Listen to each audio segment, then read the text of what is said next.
Hi and welcome to One Woman's Journey. Today we've got Debra Simmons with us and I'm very glad to have you here, Deb. I wonder if you could just start off by introducing yourself to people. Cool. Oh, well, thank you very much for having me. It's really lovely to be here speaking to you. So as you said, my name is Debra Simmons, and I run a business with my lovely niece called Dare to Be You. And we are all about getting people to understand the truth of who they are and be themselves out in the world, because far too many of us hide, I think. Yeah, that sounds really good. Yeah. So if you wouldn't mind, could you share a bit about your journey really with us about, maybe things growing up or in your adulthood and some of the thinking that goes on that creates some of our identities or writes our story for us, really? Yeah, absolutely. So at the time, I didn't realise this, but looking back, when I was a small child, I can't remember, I was probably about 5 or 6. I overheard my mom talking to her friends and saying I was like my grandma. And it was kind of a thing as I grew up, and I am like my grandma, if I'm honest, I am. And this is my mom's mother-in-law. And she would talk fairly regularly. She would talk about me being like my grandma. She even still says it to this day. And then I would also hear her saying that she didn't like my grandma in separate conversations. They didn't, typical mother-in-law relationship, and they didn't get on very well. And so in my head, and this was never said to me, I had a good childhood. I know I was loved. Didn't have a bad childhood at all. But in my head, my thinking put together those two things that I heard in separate places. I brought them together, and 2 + 2 made 5 for me. And I decided that meant my mom didn't love me. So from a very young age, this was something. There was no other evidence of this. Trust me, my mom. But as you said, it is really interesting what our thinking and our minds can do. So in my mind, I had this idea that my mom didn't love me and I wasn't good enough. So from quite a young age, I started to be a people pleaser. I didn't realise this is looking back. I could see. I just, I bent myself into all sorts of shapes. I would do all sorts of things so that people would like me, because I just had this whole idea that I wasn't good enough and even my mom didn't love me. And that really, really, really shaped my life as I grew up. And I wasn't even aware that was going on. It wasn't until later, when I came across this understanding that we share and we talk about, it wasn't until then that I put all those pieces together and realised what had been happening for me. I had this moment of seeing my mom say these things and feeling it, and my mom would be devastated.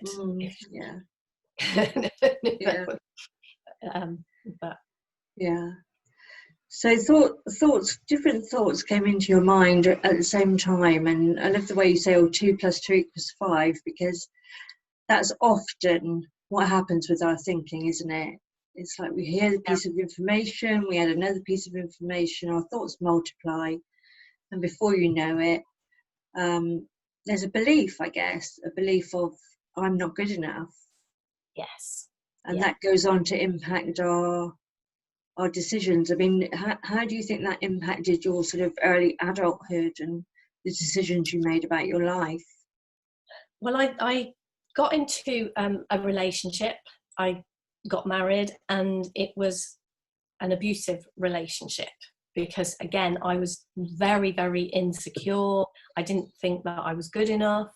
So I ended up in a very, very unhealthy relationship. And I was in that relationship for over 20 years. I had 3 children and brought my children up in that atmosphere. And it massively impacted how I was as an adult, and the fact that I couldn't get out of that relationship, because, as you said, with thoughts, thoughts start up, one harmless thought, my mum doesn't like my grandma and I'm like my grandma. One harmless thought. And then it had, you know, brought all these other thoughts for the tea party, and ended up in this huge idea, like you say, a massive belief that was like a huge, great iceberg, I suppose. And there was only a tiny bit, I wasn't really aware of it, but it massively impacted everything. And so, you know, the belief that if I left the relationship, no one else would love me. I probably would lose my children because I wasn't good enough. So I stayed and struggled, and my children didn't have a great childhood. And it ended up all coming to a head when, with my eldest daughter, I sent my eldest daughter to live with my sister when things got too dangerous at home for her. And then that was when she was about 16. Yeah, she was 16. And then when my middle daughter, I've got 2 daughters and a son, so my middle child, when she came to be about 15 or 16, things were getting really bad for her in the house too. And at that point, that was when it all blew up, basically. That was when it all went well, looking back now, it actually all went good, but at the time she was really, really struggling, and she actually attempted suicide. It was more of a cry for help than a serious suicide attempt, but that was how much she was struggling. And that was when it was through her, and it was because of the person that she was. Actually, she was a much stronger person than me, and it was through her. We ended up in a women's refuge. There was me and her and my young son at the time. And that was the turning point for me. That was when I looked at myself and looked at my life and knew that I now had to try and parent these children who I believed I had damaged. I believed that I felt so guilty. I thought that they would never be okay. I thought I had done damage that couldn't be put right. And I was looking on the internet. I was sort of trying to work out where to go and what to do next. And we had quite a lot of counselling, which was helpful, to be fair. But I still had this idea during the counselling. We were told that because of the things that my children had suffered, that they would have lasting effects of what they had been through as children. And the best that we could hope for was coping strategies. They were suffering from anxiety and PTSD and all sorts of things like that because of what the atmosphere in our house had been like for a long, long time. So I really believed that I had damaged my children, and that they wouldn't, as adults, that they would struggle with all sorts of things, because of what happened.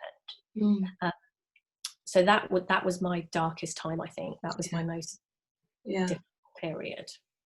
So there's a whole structure there, isn't there, in your mind, of those thoughts building and building to what actually sounds like pretty final, pretty like there is nothing you can do about this. Your children are damaged, and that's that. And those thoughts building a pretty invincible structure that was telling you, actually, this is how it is, and this is how it's going to stay. And we know now about those, the sort of, we know now more about those thoughts, which we'll come to.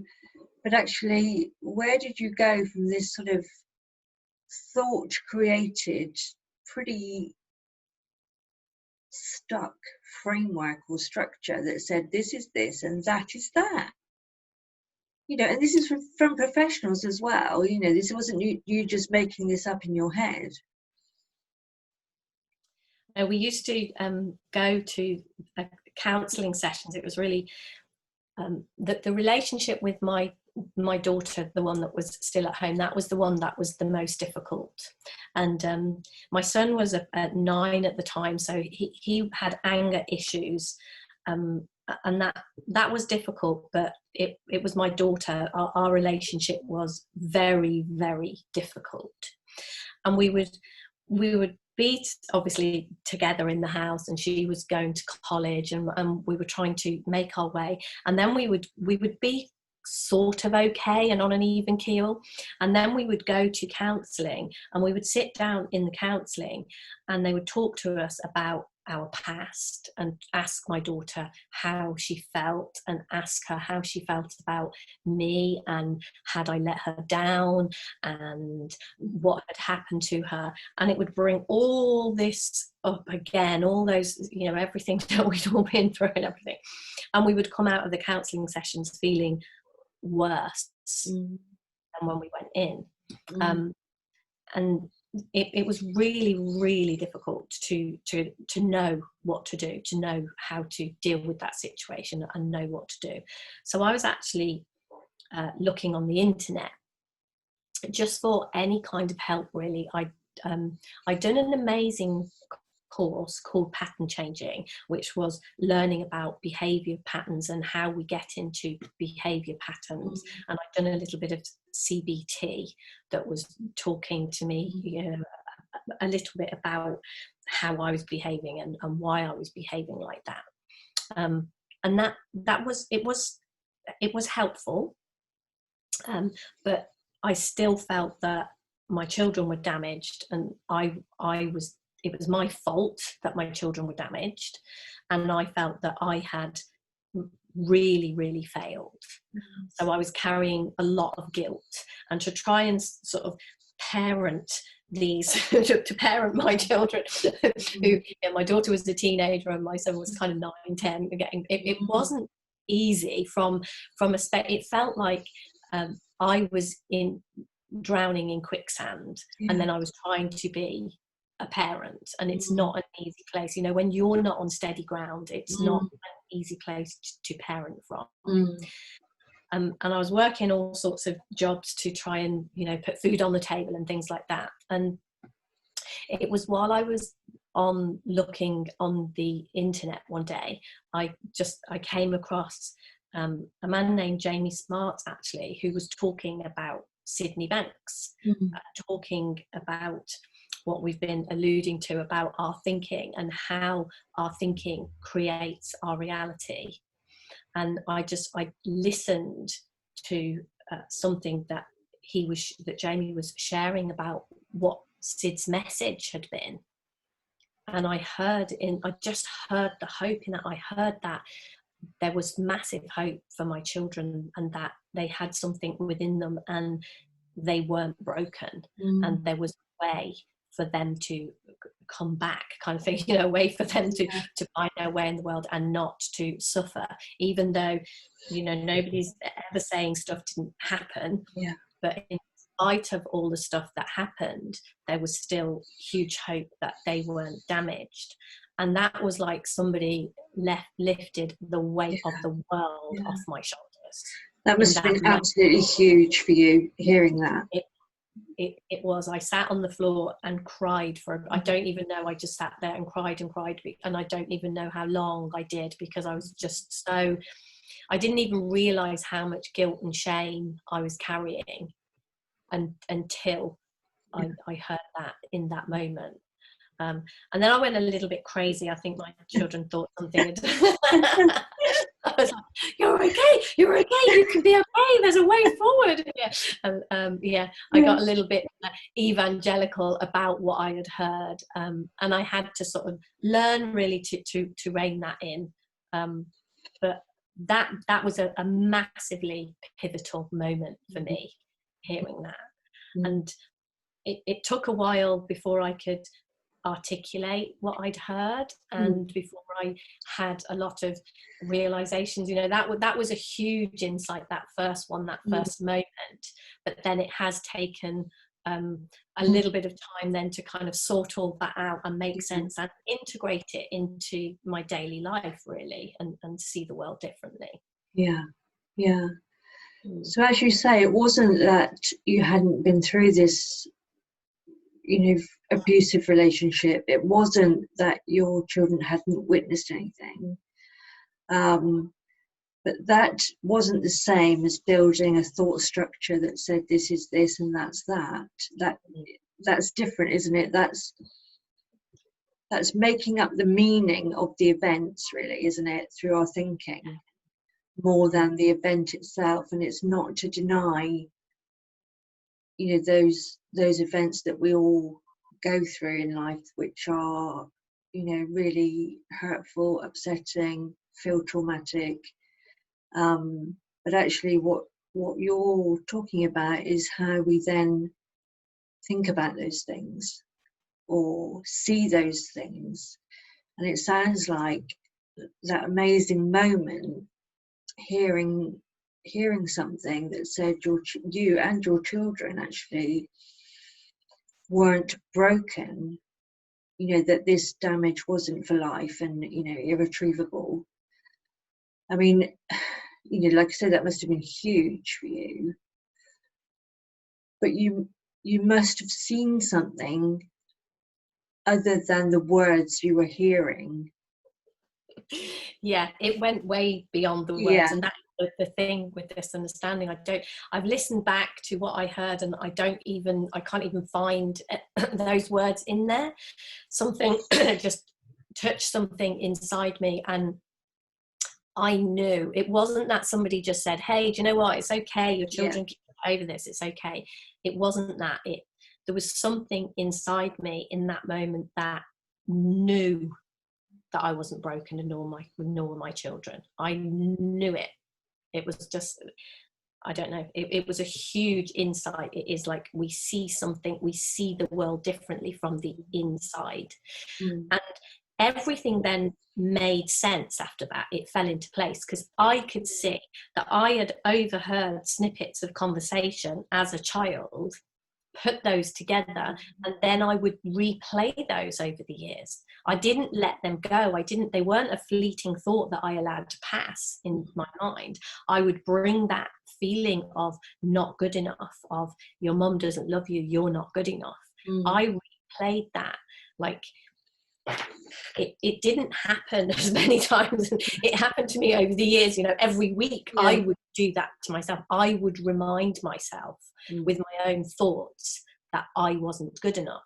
And that was made up to start with. That wasn't even true.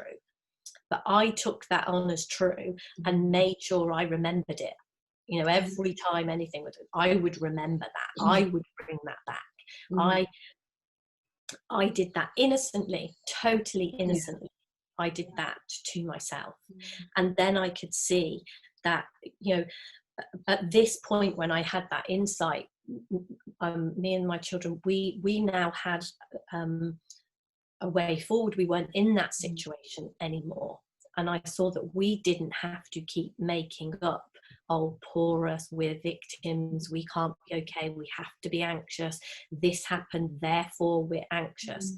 I saw that we had the freedom within us to think something different. And it really is, on one level, that simple.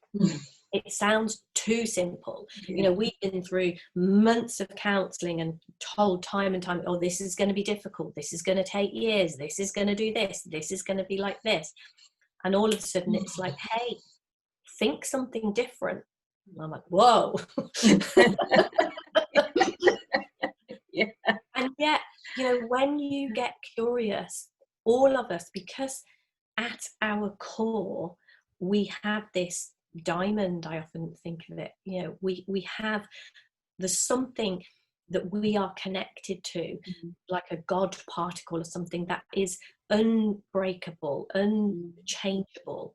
And as we begin to see that for ourselves, within ourselves, it's like when we go back there, what we do from there, our thoughts change.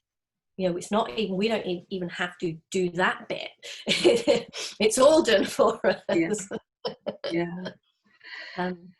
So it sounds like what happened when you were listening to those words for that first initial insight was, as you say, it wasn't really the words that were coming through. It tapped into that place in you that is connected to something much greater than ourselves, isn't it? And that's the feeling of connection on a different and deeper level.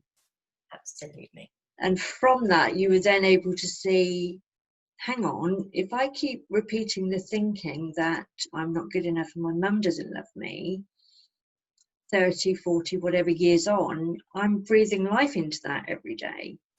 And and if I don't breathe life into it, actually it sort of poof, just evaporates. It does. Yeah. It does. Yeah. And it's not to say that our habitual thoughts and those sorts of thoughts can't ever come into our mind again. They can, and they do sometimes. Yeah. But one of the reasons that the company that I run, the business that I run, one of the reasons that I call it Dare to Be You is because the more that I know myself and I know who I truly am, that I have this connection and I touch that connection, then those thoughts can come and they're almost funny. Oh my gosh, it can come into my mind. Your mum doesn't love you. I'm like, really? Have you met my mum? Of course she does. It's ridiculous. And you're not good enough. Oh, I'm not good enough. Really?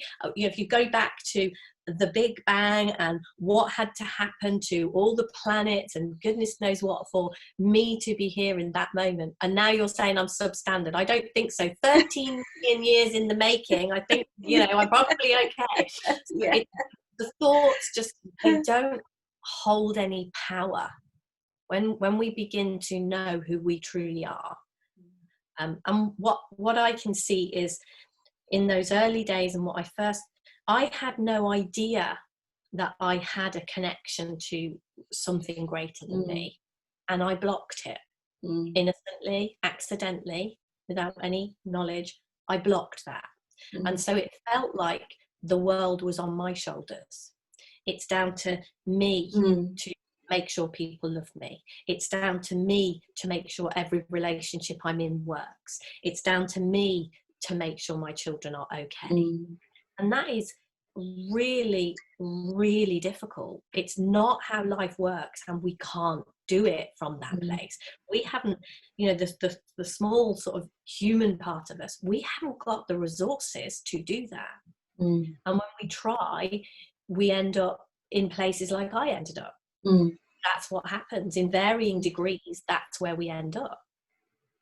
And yet, when we begin to know that we have the power that created this universe runs through us, and we can connect to that, and that is, life is done for you in the most magical of ways when we connect with that. And our feelings, when we feel bad, when I used to think my mum doesn't love me and I felt bad, my feeling was saying to me, hey, you've disconnected, you've moved away from this truth. You're believing something ridiculous. You've moved away from the truth. And I mistook that bad feeling for telling me, oh, you need to work harder so your mum does love you. I was confused. And that tiny misunderstanding, it just got bigger and bigger and bigger, and really impacted on my life and my children's lives. And I can really see the innocence in my husband doing what he did, because he was part of the same misunderstanding. He did what he did for the same reasons that I did. And the minute that we switched that and put that misunderstanding right, and I began to be a different person and speak to my children about who they are and what they have within them. They are amazing adults now. They're brilliant. My son is 22. He's 22, and he's really he's really into this understanding now. He's really Oh heard, wow, it's brilliant. Yeah. really, really heard something deeply. He Oh, wow. struggled for a long time, and through his teenage years, he really, really struggled. And it's a whole nother story. He was suicide, all sorts of things happened. And I was just there and gently sharing what I knew and staying in my grounding. And all of a sudden, in about the last year or 18 months, really, he's just had a few huge insights himself. And he's like a totally different person. Oh, wow. I know, it's unbelievable. Oh, yeah, it's just like, oh, that's wonderful. Yeah. He's loving his life now, really. And he's like, oh, Mom, you know, other people should know this. How can we make sure other people do? Yes. Yeah. And all three of my children have got, you know, some understanding. My daughter, my eldest daughter, she's living in London. She's got a partner. She's in a great place. And then my middle daughter, she's got a little boy now, and we talk regularly. And yeah, she's really she's in a really, really good place. She's no after effect from her childhood. Yes. She's only the normal, you know, it's normal exactly stuff. Life yeah Life vibes. But my children are really great. Oh, that's so lovely. Yeah. So you moved, didn't you, from this thoughts are solid, you know, my thoughts are solid, they're true, and they're fixed, you know, and they mean something, to actually seeing through that as a complete another misunderstanding, that thoughts are solid and true and mean something about us, to a place where it was just like, yeah, of course it might still pop in that my mum doesn't love me, but actually that's not something solid, you know, that's not something true, that's not something I need to think about or latch onto or worry about, and whoosh, through it goes, you know, and seeing thought for what thought is, rather than believing it to be solid. Yeah, I don't even think that I knew it was a thought. I know that sounds ridiculous. I wasn't even aware that it was a thought. It was a truth. A truth, absolutely. It wasn't, you know, I wasn't having the thought, my mum, well, this was what it appeared. It didn't seem that I was thinking, oh, my mum doesn't love me. It felt like it was just a truth. Oh, here's the situation. Your mum doesn't love you because you're not good enough. Now, what do you do with that? It didn't feel as if that was a thought and it was possible to have a different thought. Yes. It was just like, here you are, here's the reality. This is what's going on. And then, you know, all through, and I can see that's why I got into such a mess, and why my relationship was like it was, and why my children suffered like they did, because everything that was happening there, it was the same. It was like, here's the reality, what are you going to do? And when you are presented with something that is a reality, where do you go? Yeah, exactly. When you begin to see how much of what we experience is thought created. And over the years, I've just seen that more and more and more and more. And if you see that 1% of what you're doing is thought created, it's life changing. Yeah. And the more of that we see, you know, life is thought created, everything. But that's often a little bit too big of a jump. But just beginning to see the possibility that we are struggling and suffering with is somehow thought created, then it takes the power out of that. It stops being, like you said, such a solid reality. Yeah, a solid absolute, isn't it? It's like, this is a fact, you know, and I don't even question that this is a fact. And I think you made a really good point there for people, actually, because we're often totally unaware, you know, that we're taking this as an absolute fact. Yeah. And to begin to look, or to see where actually, is this a fact? or perhaps I could look at it in a different way, or look at it from a different place, maybe, and even to begin there is to begin to become aware, is huge.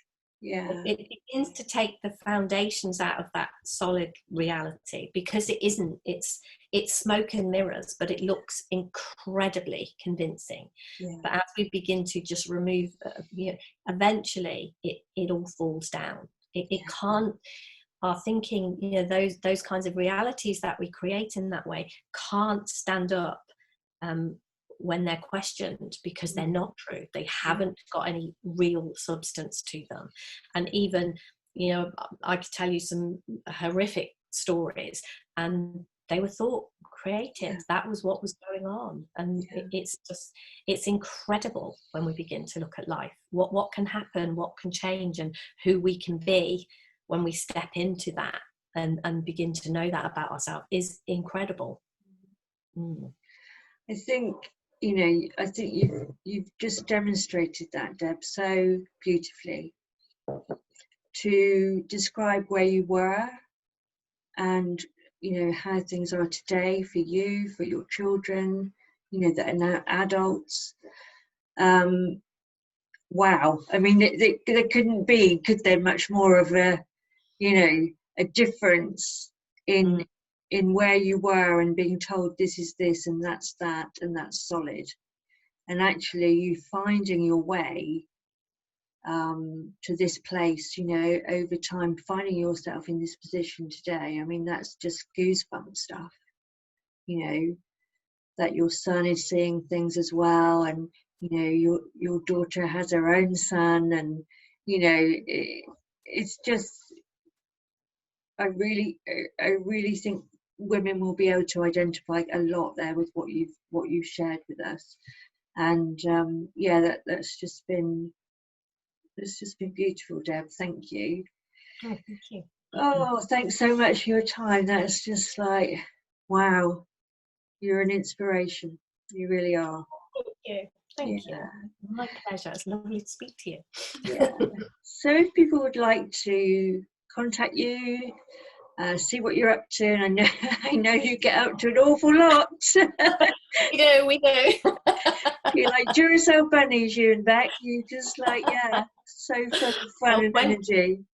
When you haven't got so much thought going around in your head, you have lots more energy. It frees up so much time and energy, doesn't it? It does. So we do get up to a lot. So you can find us we have a website, we're on Facebook, we're on YouTube, and we are Dare to Be You, and that is DARE, the number 2 and the letter B and the letter U. So it's Dare to Be You, like that. So we are all over the place. You can't, Debra Simmons and Beck Sheffield, you can't miss us if you look for us. Brilliant. Thank you so much, Deb, for your time today. Thank you. It was a pleasure to speak to you. Bye-bye.